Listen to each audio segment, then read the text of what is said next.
Enflammée, Isabelle Maréchal est brûlante de chaleur humaine. Isabelle Maréchal.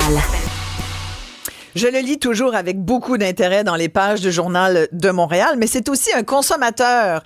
Michel Baudry est avec nous. Bonjour, Michel. Bonjour Isabelle, félicitations pour ton émission. Ben merci beaucoup. Je vais être content de te retrouver. Merci. Je te lisais en fin de semaine parce que tu as écrit « Coincé dans les yo-yo ». Évidemment, les yo-yo, c'est les prix de l'épicerie. Et tu disais, dans les grandes allées de mon épicerie, je l'avoue, je suis fréquemment fru parce qu'il y a quelqu'un dans le système qui s'en met trop dans les poches et ça me gaze. J'aimerais que tu nous t'expliques aux auditeurs et aux auditrices parce que, effectivement, je me sens souvent comme toi, Michel. Ben, c'est un peu pour ça que c'est une colonne qui est destinée à l'humour. On est supposé rire, sourire, ou au moins réfléchir. Mais je pense qu'on est tous un peu pareils depuis la pandémie, je dirais, mais particulièrement depuis un an.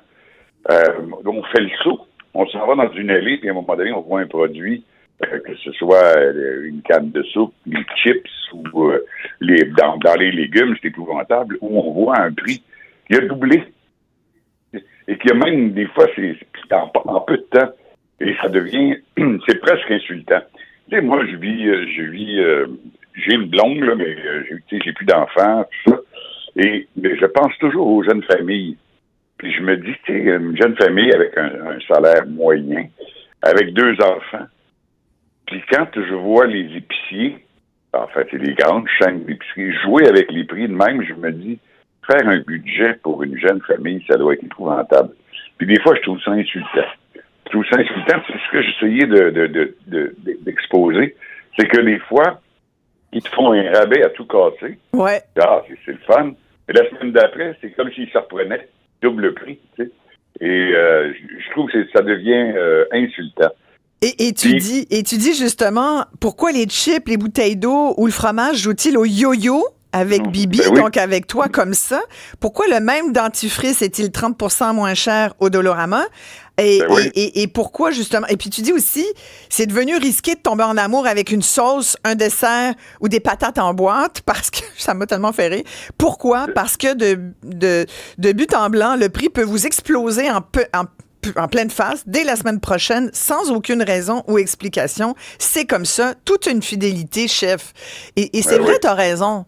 Et c'est pour ça que je disais tout à l'heure à ma collègue Isabelle Perron, moi, je n'achète que qu'en lisant. Tu sais, j'épluche mes circulaires et puis je me dis, bon, ben, puis je fais des colonnes. Je me dis, ben là, je vais aller chez IGA chercher du steak haché. Il est extra meg en spécial cette semaine. Puis d'ailleurs, c'est vrai, ça l'est. Je vous parle du circulaire de cette semaine. Le poulet, le poulet, il paraît qu'il est en spécial au Provigo, mais il est aussi, quand tu regardes le prix, je l'ai trouvé quasiment moins cher au IGA pour du poulet d'un petit peu meilleure qualité. Mais tu sais, chez Maxi, les prix, sincèrement, Maxi, c'est formidable. Tu regardes ça. Moi, j'ai juste pas le temps d'y aller, puis c'est parce que c'est plus loin de chez nous. Mais tu vois, c'est pour te dire qu'on est obligé de faire la rondelette de magasinage de l'épicerie parce que maintenant, avant, je pense que la plupart des gens pourraient témoigner. D'ailleurs, j'en profite pour redonner aux auditeurs notre numéro de téléphone, 1-877-827-2346. Vous sentez-vous floué comme Michel Baudry ou comme moi quand vous allez à l'épicerie? Texto, c'est le 187-CUBE-RADIO ou encore Isabelle@cube.ca par courriel. Tu sais, Michel, c'est vrai, je sais pas toi comment tu fais ton épicerie, mais visiblement, tu dis, c'est ça, là. C'est tellement bien dit quand tu dis on est obligé de faire la rondelette. Ouais. Tu sais, il faut pas oublier, tu sais, des fois, ils disent, ah non, il n'y a pas de collusion, il n'y a pas de connivence. Peut-être. C'est peut-être qu'il n'y a pas de collusion. Mais tu sais, il faut pas oublier que ces gens-là, ils se parlent, tu sais. Super C, c'est Métro, là. T'sais, Maxi, c'est Blas, c'est Provigo, c'est la même compagnie, là. Ouais. IGA, là, c'est Sobeys, là. Ouais. C'est tout, ils se parlent, tu sais, ils ont peut-être pas de collusion, là, mais ils ont une maudite connivence, tu sais, parce qu'ils sont... Puis, il n'y a personne en réalité qui les surveille. Ça va trop vite. C'est trop... ils ont beau dire l'indice des prix à la consommation est suivi par le gouvernement fédéral. Non. Ben d'ailleurs, il y avait eu un sondage il y a à peu près une quinzaine de jours où on disait, il y a un Québécois sur 2 qui ne fait plus confiance aux épiciers et au gouvernement pour gérer l'inflation. C'était entre autres Sylvain Charlebois qui avait sorti ça en disant il n'y a plus grand monde qui croit à l'IPC, le fameux indice des prix à la consommation.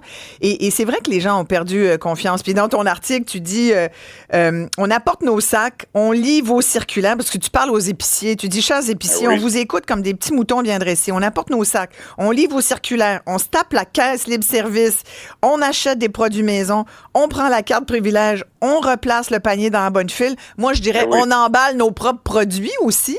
Oui. Avec le mot de sac qui ne veut jamais s'ouvrir. Oh mon Dieu! Mais tu sais, quand tu dis la perte de confiance, c'est ce jeu-là. Puis le gouvernement, là, je ne veux pas chialer, là, mais c'est certainement pas le gouvernement du Québec qui m'inspire confiance. Quand tu regardes le gouvernement du Québec, dans ton épicerie, il y a son rayon, là. Et là, tu trouves le vin bas de gamme à des prix gonflés, tu sais.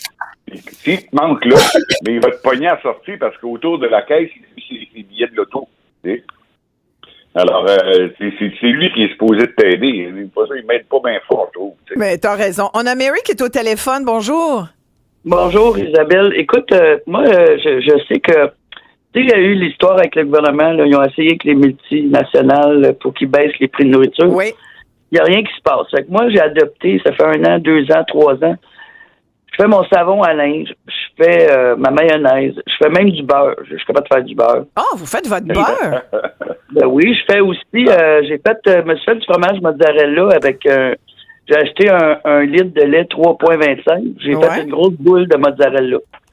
Mais ça me coûte 2,47 plus 3 cuillères à soupe de vinaigre, tu sais. Ah, ben, vous faites votre beurre. Oui, le beurre, c'est facile à faire, là. C'est très, très simple. Moi, je fais le savon à linge, là. En plus, il est écologique. Moi, je dis que plus on va... mes produits sont plus naturels aussi. J'ai pas de produits chimiques beaucoup. Tu sais, comme le beurre d'arachide, c'est rendu qu'ils mettent si tu regardes les ingrédients, le Kraft, toutes les marques, ils mettent de l'huile de palme maintenant, ils mettent du sucre puis du sel. Ouais. Moi, j'en veux pas. Moi, j'achète des arachides, genre, je veux pas nommer le nom, Ballburn, ils vendent le beurre d'arachide de frais fait dans la machine, là. C'est naturel. Pourquoi j'aurais besoin de sucre dans du beurre d'arachide puis du sel? Ben, vous avez raison. Fait que vous faites vos propres recettes, dans le fond, pour contrer l'inflation puis vous sentir moins frustré. Mais vous avez raison. Hey, faire son beurre, je regarde, je suis sur Beurre Maison par Ricardo. C'est vrai que c'est facile. Ça prend 12 minutes pour faire une demi-tasse de beurre. Mon Dieu, je vais essayer ça. Merci, Marie, de votre appel. Marie, mais je m'excuse. Vas-y, Marie, Michel. Moi, je veux vous féliciter. Ben oui. Je veux vous féliciter. Mais en quelque part, c'est une réaction, justement, au fait qu'on n'est pas assez bien servi par ces grandes chaînes-là. Exact. Ils font de l'argent, là, c'est incroyable. Là, métro, là, c'est 20 milliards, ça, là. C'est pas 1 million, là. Tout à fait. Et on a Yannick au télé. Oui, exactement, tu as raison. Fait qu'on on réagit, on regarde pas ça les bras ballants, là. On a Yannick qui est avec nous également. Yannick, bonjour. Bonjour, ça va bien? Oui, ça va bien. Vous me parlez d'économie circulaire, finalement. Ben oui, c'est autre temps, autre mœurs. Hein. Présentement, on magasine avec nos circulaires, mais auparavant, on prenait, selon la saison, qu'est-ce qu'on utilisait, les fruits et les légumes. C'est vrai. Fait que c'est une comparaison à faire, puis malheureusement, à revenir aux sources. Le point que je vais apporter, c'est que pourquoi on devrait continuer à prendre nos choux en ce moment même, à la fin de saison, nos pommes, pour pouvoir refaire, comme la dame a dit auparavant, elle a fait son fromage, elle a fait son lait. Ouais. C'est le fun. Mais malheureusement, on n'a plus le temps pour ça, ces choses-là. Mais on devrait revenir à la source, qui veut dire prendre le temps de prendre les produits de saison. Puis là, présentement, à notre époque, on prend les circulaires, puis on prend les spéciaux. Tu sais. Oui, on achète les spéciaux, mais vous avez raison. Puis Yannick, l'enjeu de ce que vous dites, parce que c'est sûr que normalement, c'est ce qu'on devrait faire, être capable de s'alimenter nous-mêmes, d'être capable de faire les bons choix alimentaires, puis se dire on va cuisiner plus nous-mêmes. Mais combien de jeunes, par exemple, à l'école, moi je pense qu'à l'école, à l'époque, là, on avait ça, là, un cours où on apprenait à faire des... Économie familiale. Avez-vous eu ça, vous? Ah oui, Ben, bon, on a l'âge qu'on a, mais bon, ça valait quand même. Moi, je retiens ma recette de chili con carne, que je ne fais plus aujourd'hui, mais faudrait que je m'y remette, mais je fais d'autres recettes. Mais ça nous donnait quand même des rudiments en alimentation, en cuisine. Aujourd'hui, combien de jeunes le savent vraiment comment apprêter, comment faire blanchir des carottes, comment apprêter des légumes, faire cuire une viande, un poisson. Ça se perd. Mais c'est comme ça qu'on arrive souvent d'ailleurs à être de meilleurs consommateurs. Moi, je me rappelle, j'étais peut-être la dernière année où il y a eu l'économie familiale, puis après ça, ils ont diminué ça. Pourquoi? Les taux de risque. Fait que moi, j'ai enseigné, puis je sais c'est quoi avoir un groupe d'élèves, avoir un taux de risque sur les élèves qui peuvent se brûler, qui peuvent, peu importe, avoir un incident. Fait que le taux de responsabilité, il y en avait trop pour les profs. Fait qu'ils ont annulé ces cours-là inutiles, comme on devrait tout simplement prendre des élèves du secondaire puis aller faire un cours de cuisine ou un cours de construction en même temps que le cours du secondaire pour démontrer c'est quoi travailler avec les mains, aller chercher les fruits et les légumes de la terre puis pouvoir faire quelque chose avec ça. Mais ça, c'est ça qui manque à notre culture québécoise, retourner aux sources. Pas obligé d'aller faire des cours d'économie familiale, mais au moins introduire les élèves à des endroits comme des terres agricoles, dans le domaine de la construction, peu importe. Là, je peux aller large, très... Non, mais vous avez tellement raison, Yannick, mais tu sais, on est devenu débile, on est devenu fou avec ça, on a peur de se faire peur. Il faudrait peut-être rappeler à tout le monde que vivre, c'est dangereux, parce qu'on peut mourir à la fin. Oui, c'est ça. Voyons, le problème, c'est l'éducation. Il y a bien des chances. À l'école. Hey, merci Yannick, mon Dieu. Qu'est-ce que vous faites dans la vie, vous? Moi, je suis un ancien enseignant qui est parti à mon compte. Ouais. Puis que présentement, je fais des toiles de bateau. Des toiles de bateau? Ah oui. Ah oui. Fait que la réparation de toiles de bateau, puis ça arrive sud de Montréal. Puis je tripe ma vie à cause de ça. Puis disons que j'ai beaucoup plus la main à la terre et à l'air et à la mer. Ouais. Merci de nous appeler. Merci de nous avoir appelés. J'adore ça. Moi, j'adore ça quand les gens nous téléphonent comme ça puis qu'on jase plusieurs minutes avec. Michel, écoute, toi, ben oui, franchement, puis il y a tellement raison, Yannick, de dire on a perdu ça, puis c'est pour ça qu'aujourd'hui, on se sent frustré. Hein, tu sais, quand tu dis... Aussi, ce qu'il nous dit, là, ce qui était enseigné autrefois, justement, à l'école, qui ne l'est plus. Mais à l'école, des fois, on passe à côté. T'sais, comment ça se fait qu'on a tous une auto, on ne sait même pas comment changer un flat? Ouais. Comment ça se fait? Ça pourrait être de base. Faire un budget, l'économie familiale, je me rappelle, les gens ils écoutaient ça la bouche ouverte en disant « Ah oui, ça se met... » Ben oui, tu peux pas dépenser plus que tu gagnes. Oui, tout à fait. Puis personne ne l'enseigne. Personne ne l'enseigne, ça. Ouais. Oui, non, mais c'est une règle de base en économie, c'est sûr. Ouais. Les entrées et les sorties, en général, il faut que ça balance. On a Sylvain de Magog qui dit moi, Isabelle, je vais au Walmart faire mon épicerie. La viande, je l'achète au métro. Il y a beaucoup de gens qui m'écrivent qui vont au Dollarama. Là. Puis, c'est vrai. Moi, c'est vrai que j'ai rajouté le Dollarama à ma ronde de lait.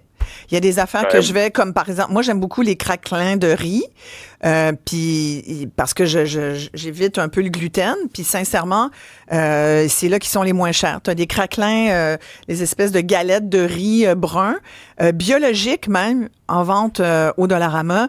Le miel est bon marché, là. La mayo, ça peut être intéressant. L'huile d'olive, j'en avais déjà parlé aussi, c'est intéressant. Fait qu'il y a des choses comme ça que tu te dis pour des produits qui sont pas du frais. Évidemment, ils n'ont pas de frigo, là, au Dollarama. Puis, tu sais, l'idée, c'est pas de manger... Des produits sanitaires aussi. Oui, il faut connaître ses prix. Il faut bien connaître ses prix. J'ai Paul qui m'écrit en texto et puis qui me dit, je sais pas si vous vous souvenez, mais les prix à l'épicerie ont explosé lorsque le prix de l'essence a dépassé les 2 $ le litre. C'est la raison donnée à ce moment-là par les épiciers pour avoir augmenté le prix. Les prix de l'essence ont diminué depuis, mais pas les prix alimentaires, évidemment. Oui. Ouais. Il y a également Éric qui nous parle de réduflation. Ça, la réduflation, je vais en faire un sujet, Éric, parce qu'il y a trop à dire là-dessus. On a également avec nous, Michel, je ne sais pas si tu peux rester encore quelques minutes, mais je voulais qu'on parle à Maryse Côté-Hamel parce qu'elle est professeure en sciences de la consommation à l'Université Laval. Puis je voulais avoir un avis d'expert, parce que nous, on jase, là, hein, Michel? Mais Maryse, vous, c'est votre pain et votre beurre. Je ne sais pas si vous le faites vous-même, votre beurre, mais c'est ce que mon beurre. vous le faites au quotidien. Quand on voit les consommateurs, Michel Baudry, moi, d'autres auditeurs, on se sent floué parce que c'est vrai ce que Michel disait, puis je repose la question pour ceux qui se joignent à nous, il dit comment ça se fait qu'un produit, une canne de soupe, du pain et déodorant double de prix en seulement quelques mois ou même d'une semaine à l'autre, d'un circulaire à l'autre, un produit, puis ça on le voit, les tomates qui sont 2,99, puis la semaine d'après, elles sont 4,99, tu te dis, mais comment ça se fait, c'est même maudit tomates, comment vous pouvez nous justifier ça, si c'est possible, Maryse?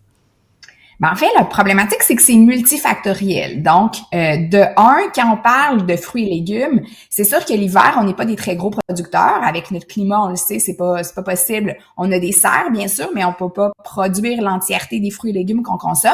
Donc, généralement, on va acheter des fruits et légumes de l'extérieur. La grande difficulté, c'est que quand on achète de l'extérieur, eux aussi sont assujettis au changement climatique. Donc, on n'achète pas toujours du même endroit. Donc, c'est possible que certaines semaines, nos bananes viennent d'un pays X et qu'elles viennent d'un autre pays un petit peu plus tard durant la saison. Donc, ça peut bien sûr influer sur les prix qui vont être chargés en épicerie. Et il y a également la valeur de notre dollar. On l'oublie souvent, mais on est aussi assujetti au prix du dollar. Donc, quand notre dollar vaut moins, ben logiquement, ça se répercute aussi sur le prix à l'épicerie. Mais sinon, il y a une multitude d'autres facteurs. La capacité des grands détaillants à acheter en grande quantité. Donc, parfois, selon les quantités qu'ils vont acheter, s'ils ont des surplus d'inventaire ou non, ça aussi, ça va se refléter sur des rabais qui peuvent être offerts en épicerie. Il y a leur capacité à acheter effectivement en grande quantité ou détaillant à ceux qui nous revendent ces produits-là, mais il y a aussi leur décision par rapport à leur marge d'affaires. Et il y a on pense par exemple à Costco, qui a des rabais, qui a souvent des prix plus bas. Évidemment, c'est des grands entrepôts. Ils nous font acheter des grandes quantités, puis c'est sur la quantité qu'on finit par avoir. Tu sais, c'est le principe de l'économie d'échelle, dans le fond, hein, Marie? Mais en même temps, je sais que Costco se contente d'une marge un peu plus réduite comparativement à d'autres grands épiciers. Fait que ça finit par être un choix aussi, d'une certaine façon. Bien, Costco, c'est de par leur grand volume de vente, effectivement, des marges plus petites leur apportent quand même des grands revenus. Faut pas se cacher aussi que Costco tire une bonne partie de leur profit de leur carte de membre parce qu'on doit payer pour pouvoir acheter au Costco, ce qui est pas le cas dans la majorité des grosses épiceries, des autres épiciers. Donc, c'est sûr que ça va entrer en ligne de compte également. Quand on parle des rabais à l'épicerie, parfois, on a l'impression effectivement qu'il y a des rabais vraiment spectaculaires certaines semaines sur certains produits. Et c'est ce qu'on appelle les loss leaders. Donc, ce sont généralement des produits dont l'épicier peut potentiellement même perdre l'argent en nous les vendant. Donc, ils peuvent être offerts en bas du prix coûtant, mais ils s'attendent à ce qu'on achète, bien sûr, autre chose quand on va visiter leur épicerie et donc ils puissent se rattraper essentiellement sur les autres produits qu'ils vont nous vendre. Voilà. Puis en général, c'est une stratégie qui marche d'ailleurs, parce que quand on y va, des fois, on y va pour une affaire. Je sais pas si tout le monde est comme moi, mais des fois, je rentre pour un truc, je ressors, j'en ai 10, mais tu sais, en même temps, j'achète en spécial. Moi, maintenant, c'est vraiment ma stratégie. Michel, tu voulais rajouter quelque chose là-dessus? Ben, en fait, moi, il y a un aspect dans justement quand la mise en marché qui m'inquiète toujours, c'est que quand il y a une petite augmentation, admettons par exemple, il y a une augmentation du prix d'essence. Oui. Là, on dit, les produits vont augmenter de 1% à cause de l'essence. Après ça, il y en a un autre qui, lui, il demande, parce que les loyers augmentent. Ah ben, lui, il dit, je vais augmenter de 1%. Et au bout de la ligne, à un moment donné, il y en a un qui dit, je prendrai pas de chance, c'est 3%. Mais quand dans la chaîne comme ça, tout le monde se prend un morceau, à la fin, le payeux, c'est toujours nous autres. Et puis ça, c'est cumulatif, c'est additionnel. Si tout le monde prend un 2% au passage, un 3% au passage, à la fin, ça donne un 10-15%. Ouais. Moi, c'est là que je trouve qu'il y a... Oui, Maryse? Oui. J'allais dire qu'il y a quand même une limite dans une certaine mesure. On le voit, là, les consommateurs, il y a des prix maximums qui sont prêts à payer, sans quoi ils vont changer leur comportement. Et là, on le voit justement que les consommateurs achètent donc moins de produits dans leur panier, qui vont regarder plus les marques maison, chercher les circulaires, etc. Donc, on voit quand même une réaction des consommateurs, ce qui prouve aussi qu'on a notre mot à dire là-dedans, puis on peut changer nos comportements si on n'est pas en accord avec les prix qui sont offerts. Oui, parce que... Oui, vas-y, Michel. Ça m'avait fait rire quand le blé, à un moment donné, quand le blé a augmenté, le coût du blé, il y a peut-être un an et demi de ça. Tout s'est mis à monter, tout ce qui touchait au blé, quasiment juste, même le voisin du blé s'est mis à augmenter. Parce que le pain, les pâtes, les céréales, tout le monde a sauté sur l'occasion de dire « Hey, le blé augmente ». Mais si tout le monde y va d'un 5 ça fait quand même 15-20 t'sais. Oui, tout à fait. Mais on sait, c'est choquant, puis c'est sûr qu'il y en a qui en profitent. J'avais mis la main il y a une couple d'années sur des études qui le confirmaient de certains économistes, entre autres alimentaires, qui avaient fait l'exercice. Mais c'est sûr que tout le monde a quand même été frappé par la pandémie, le post-pandémie. Ouais. Il y a eu la guerre en Ukraine. Tu sais, tu parles du blé, mais il y a eu la moutarde aussi. On se souvient de la crise de la moutarde, des graines de moutarde. Puis c'est là où on a su finalement que l'Ukraine était le plus important importateur de moutarde, que le Canada aussi, pourtant, en faisait aussi beaucoup. Mais on nous a prévenu l'huile, le café. Cette semaine, je disais que le chocolat d'Halloween aussi, parce que le cours du cacao a augmenté. Maryse, tous ces aliments de base qui font partie de beaucoup de recettes de produits industriels qu'on nous vend, ça a un impact aussi. Les cours de ces denrées-là, qui sont négociés sur les bourses, il faut quand même le rappeler, sont des denrées, oui, alimentaires, puis on a l'impression que l'alimentaire, ça le dit, on en a besoin pour vivre. En même temps, ce sont des denrées commerciales qui se négocient sur les marchés boursiers internationaux. Oui, puis c'est sûr que ce sont des produits, tous les produits qui ont été donnés en exemple, c'est des produits généralement qu'on va importer. On parle aussi des bananes dont le prix augmente, des arachides, etc. Donc, c'est sûr qu'on est un peu à la merci des pays internationaux tant qu'on trouve pas une manière nous-mêmes en tant que province, en tant que pays, de produire davantage pour être justement un peu plus autosuffisant.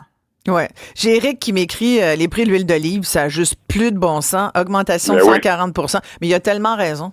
Il a tellement raison. Mais il faut surveiller. Puis je vous parlais du Costco. En ce moment, ils vendent 2 bouteilles, 2 litres. C'est des litres, oui, c'est des litres. 2 litres. Puis sincèrement, ça équivaut à peu près à 17 $ le litre. Comparativement à moi, je l'ai vu dernièrement, 1 litre. Ben, évidemment, je vous parle même pas des huiles là, chères, de spécialité, pures et tout. Là. Je vous parle d'une bouteille, d'un litre d'olive, la même marque qu'on achetait il y a un an et demi à 14,99. Aujourd'hui, là, c'est plus de 20 $. Là. Sincèrement, là, on pourra faire une dégustation d'huile d'olive. Ça, c'est un bon... avec les prix là qui vont avec chacune des huiles, c'est fou. Il y a d'ailleurs Laurie qui me dit elle voudrait avoir une grande conversation au sujet de l'inflation des huiles d'olive. Elle dit ça dépend ce qu'on met dans la bouteille. Savez-vous vraiment ce qu'il y a dans votre bouteille? Dépendant avec quoi tu cuisines. Elle dit, moi, je suis une PME qui n'a pas eu à augmenter mes prix car j'ai pris la décision de couper ailleurs. Je ne sais pas si elle fabrique de l'huile d'olive ici, mais en fait, évidemment, fabriquer l'huile d'olive au Québec, on s'entend qu'on la fait venir d'ailleurs, qu'on l'embouteille ici. Il y en a qui le font. Mais elle dit, le supposément 40 % d'augmentation, j'ai un peu de difficulté avec ça. Effectivement, nous tous. Il y a quelqu'un qui me parle de Méran, qui vend en gros 100 cartes de membres. Il y a plusieurs personnes qui me parlent. Effectivement, c'est un grand... Vous connaissez Méran, Maryse? Pas particulièrement, j'en ai pas dans ma région ici à Québec. C'est ça, c'est pas dans toutes les régions. Il y a quelqu'un qui m'écrit qu'il est chef cuisinier. Il dit, je fais des petites formations dans des écoles primaires et secondaires. J'enseigne à la Tablée des chefs, qui est une belle organisation, justement. Il dit, j'essaie de faire prendre conscience aux jeunes des produits, des légumes moches aussi, de tout utiliser aussi. Tu prends un poireau, ben tu peux manger, il y a juste le bout, là, qui est en fait la racine qu'on mange pas, mais sinon, tout le reste du poireau, c'est magnifique. J'espère que vous cuisinez les poireaux qui peuvent être utilisés à la place de l'oignon, des fois, dans une recette, quand on trouve que les oignons, c'est trop cher ou trop fort au goût. Il y a tellement de choses qu'on peut faire. Et bref, c'est un sujet qui intéresse beaucoup et qui fait beaucoup réagir. Il nous reste quelques minutes. Vous pouvez toujours nous téléphoner au 1-877-827-2346. Par texto 187 Cube Radio. Évidemment, quand on regarde ça, Maryse, on se dit qu'est-ce qu'on peut faire d'autre à part surveiller les circulaires comme consommateur, faire un petit peu plus cuisiner à la maison. Qu'est-ce que vous pourriez nous conseiller d'autre? Mais je dirais de faire attention au contexte dans lequel on va magasiner aussi, parce que souvent, on va magasiner le soir après le travail, on est fatigué, ou la fin de semaine avec nos enfants, dans des périodes aussi où les commerces sont très achalandés. Et ça a été démontré que c'est des contextes dans lesquels on est moins propice à être capable de réfléchir pour faire des achats qui vont être optimales. Donc, c'est dans ces contextes-là, parce qu'on n'est justement pas capable de se concentrer, qu'on va peut-être rajouter des produits qu'on n'avait pas anticipés dans notre panier ou qu'on va pas adéquatement comparer le prix au poids de chacune des options qui sont offertes. Donc, je dirais de faire attention sur ce côté-là, puis d'être capable aussi de reconnaître que certains commerces, par exemple, vont mettre de la musique rapide. Ça, c'est justement pour nous empêcher de nous concentrer. Mettre du pain, des odeurs de pain ou de pâtisserie pour nous inciter à en acheter. Des décorations aussi pour qu'on se sente bien, qu'on se sente à l'aise puis qu'on se laisse aller dans les achats. Donc, tout ça peut jouer, donc d'être capable de reconnaître les signaux pour éviter justement de tomber dans le piège. Ben, ce sont des bons conseils. Michel, qu'est-ce que tu fais, toi? Est-ce que, après ton article, tu t'es dit, il va falloir que je m'y prenne autrement? Ben, moi, je vais vous donner un conseil aussi. Oui. Puis, c'est ma blonde qui m'a dit ça, puis je me suis dit, tabarouette, ça marche bien. C'est que quand on passe maintenant dans la caisse service, là, la libre-service, ouais. vérifier les prix des rabais. Ben Parce que souvent, le rabais est écrit sur la tablette, mais quand on arrive, il est plus en spécial. Ben non. Souvent, Ou alors, il y a des erreurs. Tu sais qu'il y a à peu près 20% d'erreurs de prix, hein? Absolument.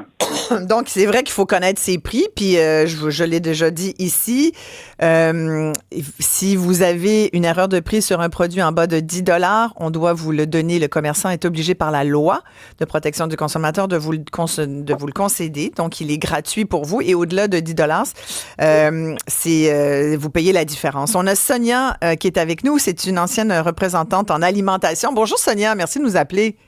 Bonjour, Isabelle. Bonjour, Michel.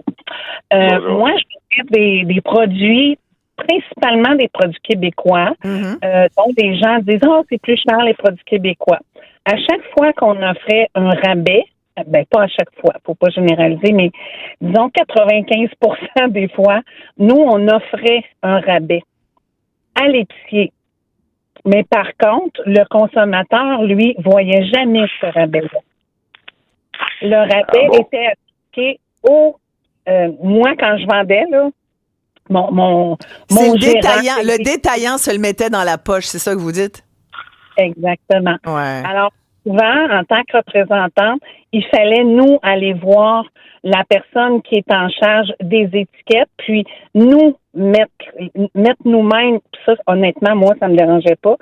Ça me faisait plaisir de le faire parce que, dans le fond, nous, on offre un rabais pour que le consommateur ait le rabais. Ben oui.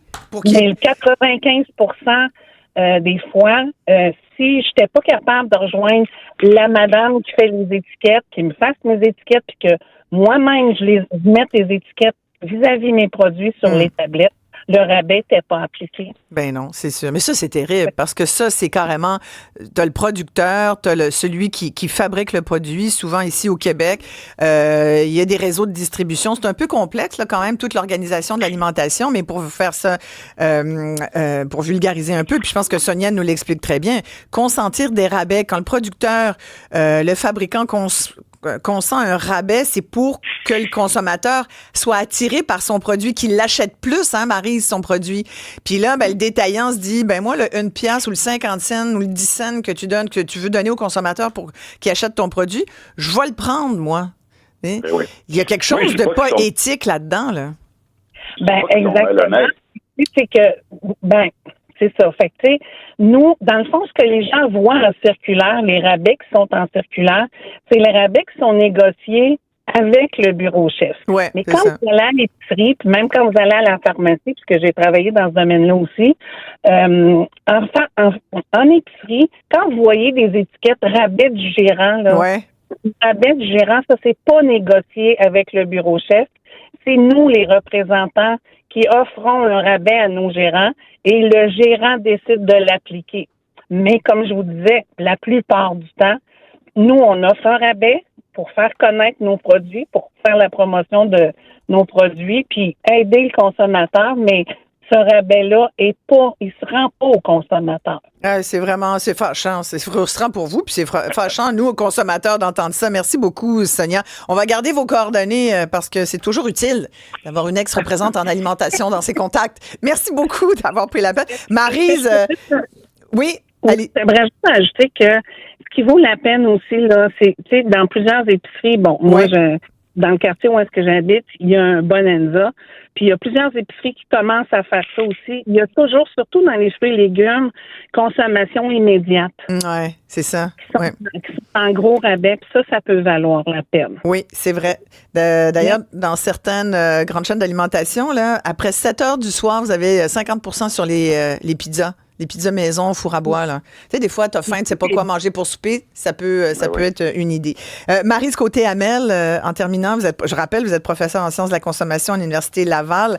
C'est ce qu'on vient de nous dire là, sur la façon dont ça fonctionne aussi, les rabais, ou les faux rabais, parce que Michel parlait de ça aussi, puis il dit, à la fin de son article, il disait, Michel, tu disais, ce qui m'écoeure aussi, c'est que à me consentir des rabais comme ça, j'ai l'impression, ça confirme que je me fais avoir, dans le fond, que je me fais flouer. Ben, pas tout à fait. C'est sûr que ça c'est le principe des rabais. C'est un domaine qui est un petit peu controversé. On se rappellera, entre autres, les matelas, il y a quelques années, ça avait fait l'atelier. Il y a eu des procédures juridiques parce que, justement, ils étaient tout le temps en rabais et jamais vendus au prix régulier. Oui. Donc, c'est sûr qu'ici, au Québec et au Canada, les produits, pour être offerts en rabais, doivent avoir été offerts au prix régulier préalablement. Donc, ça peut pas être un prix, là, on peut pas inventer un prix régulier puis offrir un rabais là-dessus. Donc, il faut réellement qu'il ait été vendu au prix régulier, sauf que on n'a pas de durée temporelle qui est indiquée au niveau de la loi. Donc, ça peut avoir été offert en rabais seulement pendant une courte période. Donc, c'est sûr que c'est là où parfois on a l'impression que les produits sont offerts à des prix réguliers qui n'ont pas de bon sens parce qu'on va offrir un rabais par la suite. Donc, c'est là où est-ce que ça vient complexifier pour le consommateur d'être capable de distinguer ce qui est réellement un vrai rabais et qui en vaut la peine d'un rabais là, qui est pas significatif.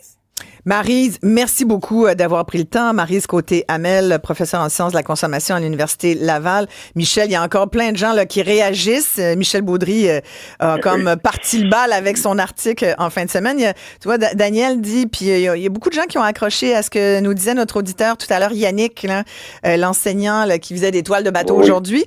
Il y a Daniel qui dit, au Québec, on manque très tôt dans l'année de betteraves, de choux, de carottes, de rutabaga, contrairement aux pommes. Pourtant, on a des grands champ pour la citrouille et sincèrement, comment ça se fait avec tout ce qu'on a, qu'on manque de ce genre de produits-là? C'est une bonne question. Il y a Luc qui dit, les commerçants nous font acheter sur les menaces qu'ils vont augmenter les prix des produits. Par exemple, je peux gager que dans 15 jours, ils vont nous dire que le prix des sapins de Noël vont augmenter. Fait que bref, mais en voulant dire, c'est vrai, puis c'est ça un peu à y acheter tout de suite parce qu'on sait pas combien ça va coûter tout à l'heure. Écoute, on pourrait en parler toute la journée. Il y a Steve qui dit, moi, je suis électricien, je fais un très bon salaire, j'ai 4 enfants, 2 ados, 2 adultes. Il dit qu'il dépense 500 pièces par semaine et plus même. Ouais. Il dit, une fois par mois, il va au Costco, ça lui coûte 1000 pièces. Il dit, je me cache pas que je dois faire de la job-in pour arrondir les fins de mois. Mais c'est ça qui arrive. C'est qu'à un moment donné, les gens se disent comment je vais arriver. Moi, je les vois, les gens sortir au Costco, là, avec des carrosses, là, qui débordent, puis tu dis, mon Dieu, wow. Puis je vois aussi du monde qui sortent des grosses lasses de billets bruns. Ça m'inquiète toujours. Je me dis, et pas ça, moi, des rouleaux de billets bruns. Des 100 piastres enroulés en tour de... on a souvent, Isabelle, l'impression, c'est désolant, et dans tous les domaines, même dans le domaine de l'automobile, dans le domaine de la construction, qu'on pousse la capacité de payer au maximum. Ouais. Et c'est pour ça que aussi, on pourrait parallèlement à ça parler de l'endettement, du crédit. Ouais. Je ne veux pas dire que ces grandes corporations comme Métro, IGA ou Maxi ou Loblaws, je ne dis pas que c'est des voleurs, mais je remarque... Mais c'est une business. C'est clair que c'est une business, ça c'est sûr. Hey, Michel... Ils s'enrichissent très vite, en tout cas. Ben, disons qu'ils sont plus riches que toi puis moi. Merci beaucoup, Michel Baudry. Merci d'avoir pris le temps de nous parler. Merci tellement, Michel Baudry, que vous pouvez lire, bien sûr, dans le Journal de Montréal. On s'arrête ici. Je vous pose la question tout de suite après la pause. Avez-vous déjà eu des profs qui étaient violents verbalement, là? Vous êtes-vous déjà fait crier dessus à l'école, au primaire, au secondaire? Tu sais, des gens, là, des Madame Chantal, là, qui perdent la coche, qui pètent leur coche. En avez-vous déjà connu? On parle de ça tout de suite après.